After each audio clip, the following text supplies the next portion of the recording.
안녕하세요. 조선팔도 재미난 이야기가 꽃피우는 야단만개입니다. 오늘의 이야기 지금 시작합니다. 옛날 옛적 어느 고요한 마을에 기가 어찌나 죽었는지 어깨가 땅에 닿을 듯한 사내가 있었습니다. 마님에게 매일 구박받는 최대감이었지요. 이 최대감은 돈도 많고 얼굴도 잘났지만 딱 하나 부족한 것이 있었는데요. 바로 좁쌀만한 물건이었습니다. 그래도 젊을 적에는 피가 쏠리면 봐줄만 했는데 이젠 몸에 피도 안 도는지 영 커질 생각을 못하는 것이었지요. 그러니 이 색정 넘치는 마님을 만족시킬 수 없었던 것이었습니다. 언제 넣으셔요? 아까부터 넣었다 뺐다 하고 있는데 에이, 정말. 저리 비키셔요. 최대감은 깨갱에서는 쭈그려 앉았습니다. 나이도 지긋한 양반이 입술을 삐죽 내밀며 서운해하네요. 마님은 화를 낸 게 미안한지 머리를 툭툭 쓰다듬고 제 방으로 가버렸습니다. 나도 커지고 싶은데 맘대로 되지 않는 걸 어찌하오. 참 서운하구려. 눈물이 날 것 같았지만 울면 진정 사내가 아니게 되는 것 같아 꾹 참았지요. 다음 날 최대감은 산책이나 나왔습니다. 많이 걸으면 피가 잘 돈다나요. 그곳에 좋단다 라는 말이 들려오면 꼭 해봐야 마음이 편했답니다. 오늘은 산으로 가야겠구나. 남자는 이 허벅다리가 굵어야지. 암 그렇고 말고. 암요?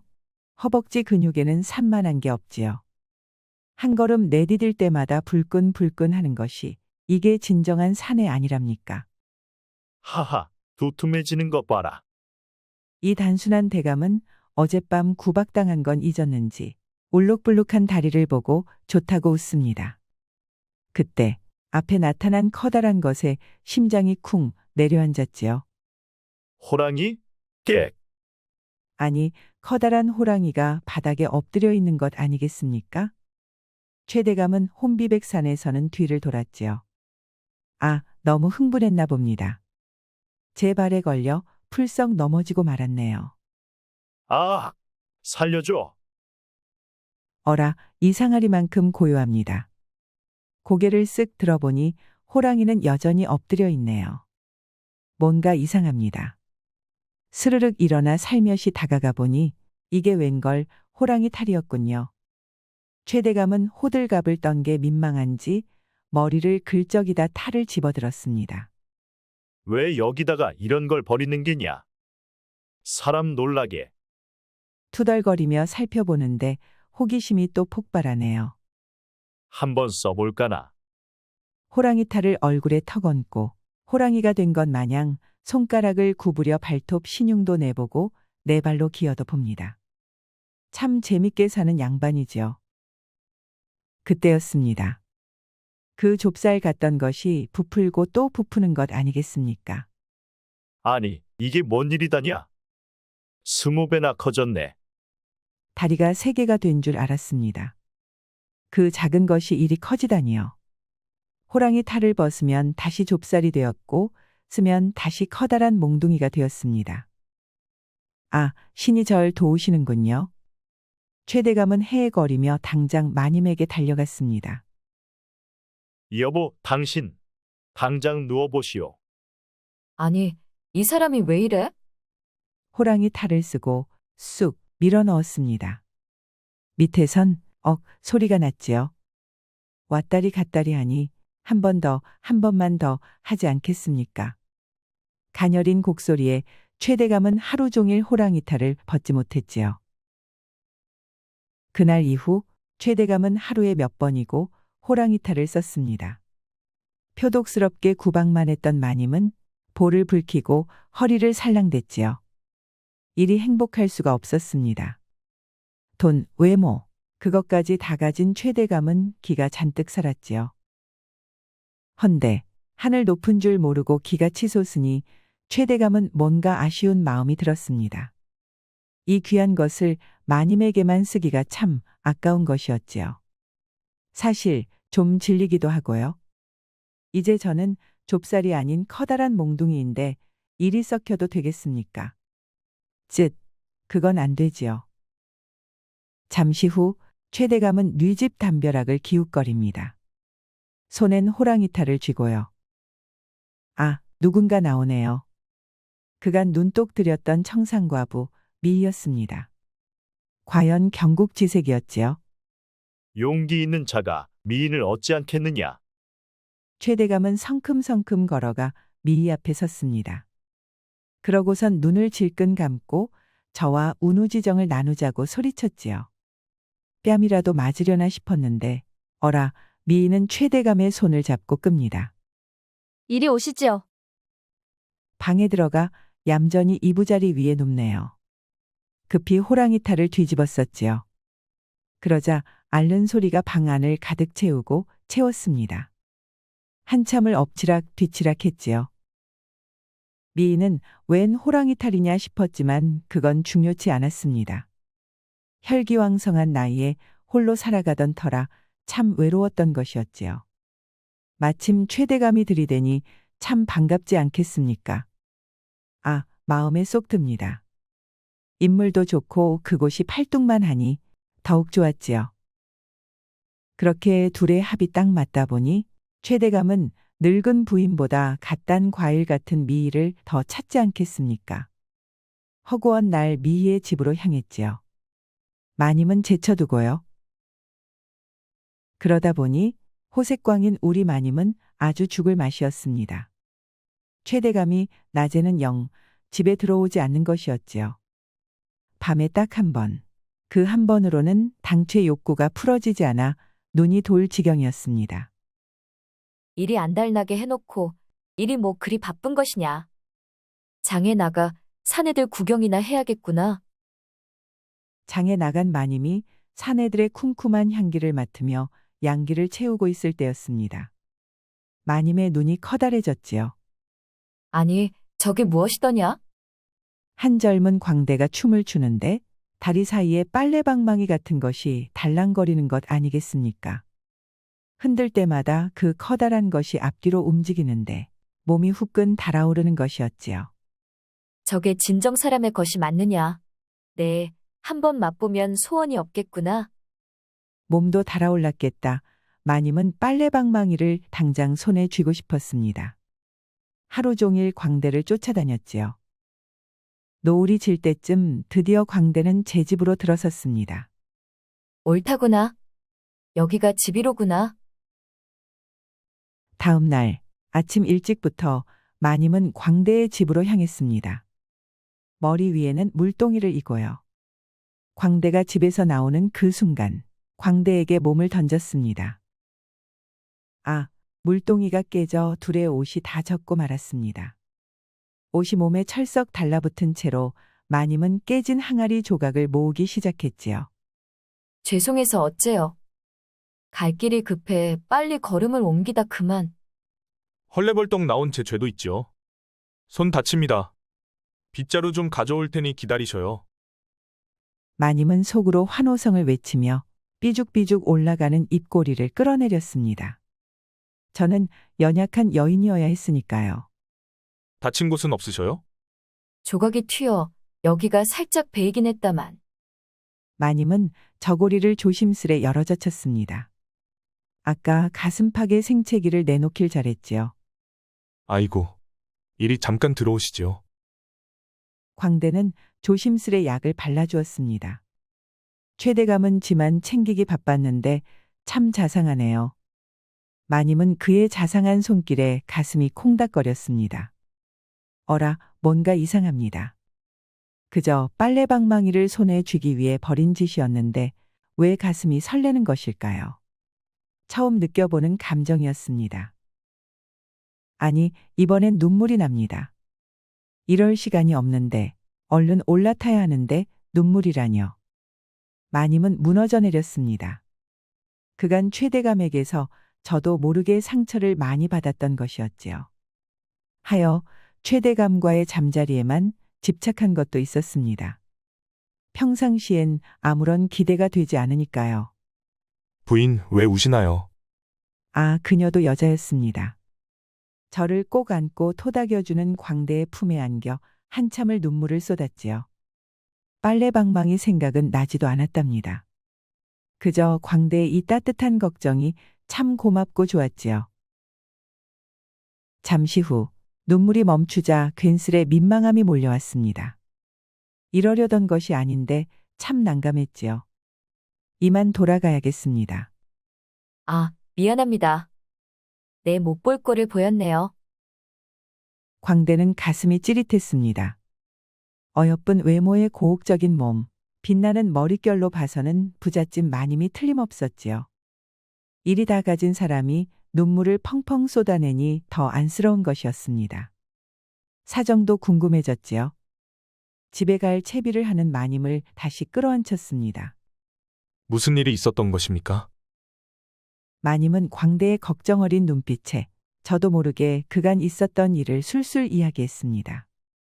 사실 잡아주길 바란 것도 있었지요.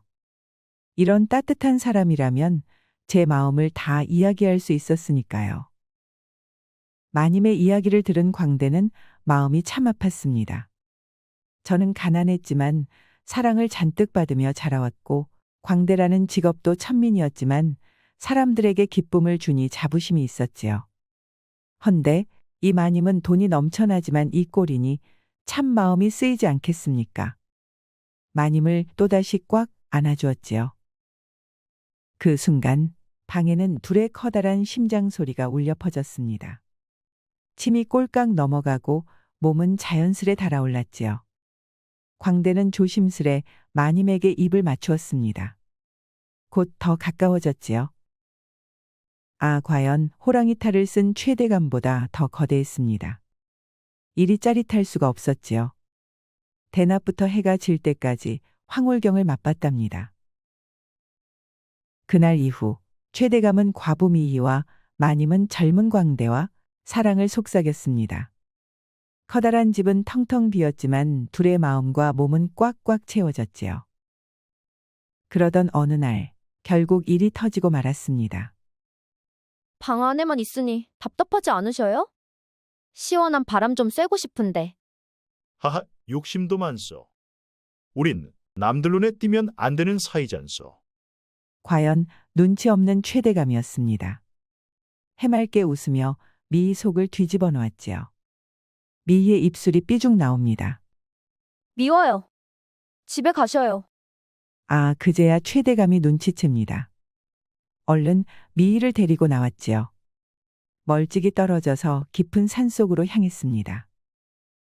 잠시 후 깊고 깊은 숲속에 들어오자 둘은 허리춤을 붙잡고 걸었지요. 몸이 가까워지니 금세 달아올랐습니다. 호랑이 탈을 챙겨오길 잘했군요.